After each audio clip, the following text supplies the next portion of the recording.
Hey everybody, today we're going to be talking about the acid-fast stain and how to actually run the acid-fast stain.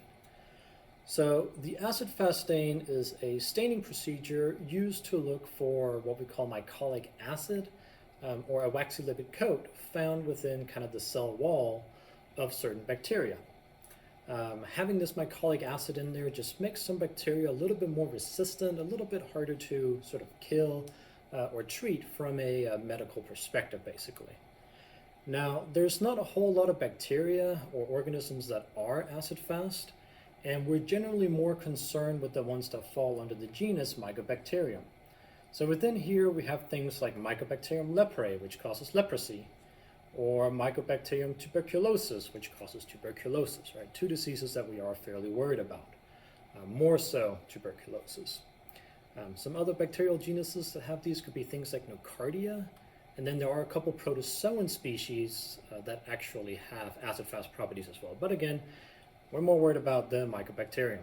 So with that kind of out of the way, let's talk about the materials that you're going to need in order to run your stain. So you are going to need a hot plate with a beaker on it that has some boiling water in it, so we have a bit of steam coming up. It's a little hard to see, but there's some steam coming up there.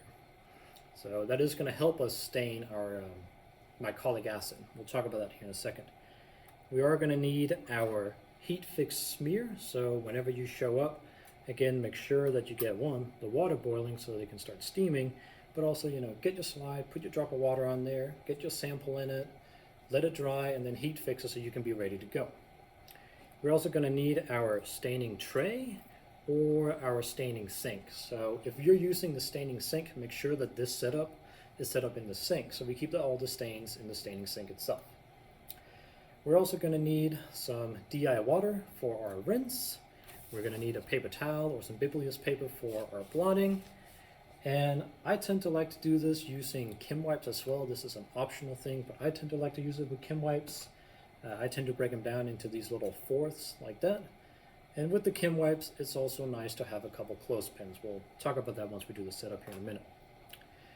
Now, in terms of the reagents that we're going to be using for our stain, our primary stain is going to be carbofuction stain. It's a stain that's basically designed to stain mycolic acid.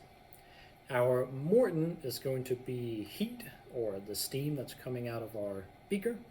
It kind of helps drive that carbofuction stain into the mycolic acid. Our decolorizer is going to be acid alcohol, and just a note on the acid alcohol. If you have this little staining kit right here, or the staining tray, make sure that you use the acid alcohol. There is another little vial in there that says like ETOH or 95% alcohol or just ethanol on it. That is a different type of alcohol that you shouldn't be using. You want to make sure you use the acid alcohol or you will ruin the stain. So that's a decolorizer. Our counter stain is going to be methylene blue. So kind of with all that out of the way, let's go ahead and get set up. So I like to again use Kim wipes, and you can kind of take your Kim wipes and with your clothespins you can put that Kim wipe and sit it on top of your heat fixed smear. And once that is set up, I'm going to take my little holder here and I'm going to put it so I can put my slide over the steam. And I am now going to apply my carbofuction for 5 minutes over heat. So I'm just going to go ahead, I'm going to cover the entire slide with my stain, and I'm going to make sure that it soaks into the paper really well. So the reason why I like to use the paper, it just kind of seems like it holds the stain on there better than just putting it on the slide itself. It also helps prevent it from drying out, which is another thing to talk about. Since we are using heat, it is likely that your slide is going to dry out over time. So normally every 30 seconds to a minute or so, you just want to go ahead and just add another drop or two of your carbofuction stain, and in that way you're making sure that your slide do not dry out. Now the way to tell if you've put too much stain on your slide is that if it starts dripping down into the water. It's not a big deal if it starts dripping into the water, it just means you need to slow down a little bit on your application of the stain. Another note on that, make sure that you keep your stain in the middle of the beaker If the stain starts dripping down and it hits the hot plate itself, it's going to go and you're going to get red specks all over you. So just let's try and, avoid that altogether. At this point in our stain, whether or not an organism has mycolic acid and is acid-fast positive or if it's acid-fast negative, it would look completely red if we were to look at it under the microscope. So I'm going to go ahead, I'm going to make the assumption that my 5 minutes are up, and I'm going to take this off of the steam. I'm going to go ahead, I'm going to remove my clothespins. Oops. And I'm going to just go ahead and throw out my paper. So it's always good to just have a little trash can nearby so that you can throw the paper out right away. And what I'm going to do now is I'm going to go directly into a decolorization step.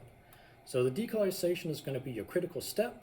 Basically, if you decolorize too much, your positives will look negative. If you do not decolorize enough, your negatives will look positive. So we want to make sure that we hit somewhere between 8 to 12 seconds of decolorization. And the big thing to worry about with the decolorization is that it does not stop until we rinse it with water. So we have to make sure again that we have our water available, ready to go, so that we can rinse it right away. So I'm just going to go ahead, I'm going to take my acid alcohol here. I'm going to just hold my slide at an angle, and I'm just going to let the alcohol run down. And again, I'm just going to keep applying the alcohol for about 8 seconds or so. I think we're about there. And then I'm going to immediately rinse. I'm going to rinse both sides, and I'm going to do that again in order to stop the decolorization process. Get that rinsed down really well. So at this point here, carpal fuction, if mycolic acid is present, is not removed by the decolorization step. So that alcohol can't actually get in there in order to remove the stain. So in an acid-fast positive organism, they would still look red at this point. Whereas in an acid-fast negative organism, which does not have that mycolic acid, that acid alcohol will actually remove all of that red stain from the cell wall, and the cell would now be fairly transparent if we were to look at it under the microscope. So we're going to go ahead, we're going to take our methylene blue, we're going to do our counter stain, and we're just going to flood the slide and counter stain for roughly 30 seconds. Get a little bit more stain on there, just make sure we cover the whole slide. There we go. Move these out of the way so we can see a little bit better. So we're going to counter stain again for about 30 seconds. And the basis here again is that if you are an acid-fast positive organism, your mycolic acid is filled up with that carpal fuction, and it prevents that blue stain from getting into the cell. So it's going to stay red. Whereas in an acid-fast negative organism, we just removed all the stain, and then it's nice and susceptible to that new blue stain that our methylene blue is, and it's going to look blue under the microscope. So we're going to say that our 30 seconds is up. We're going to tilt this guy. We're going to give him a quick rinse. All right, quick rinse. And with my rinse out of the way, I will get my paper towel. I'm going to give him a quick blot so that, again, I make sure not to wipe my sample off of there. I'm just going to go ahead and blot it. And at this point, my sample is now ready to be viewed under the microscope under oil immersion. So just to kind of show you guys what that's going to look like under the microscope, here are a couple pictures for that. And as you can see here again, if you have any red cells, those are going to be acid-fast positive organisms, and our blue cells are going to be acid-fast negative organisms. But that should include everything that we need to know for the acid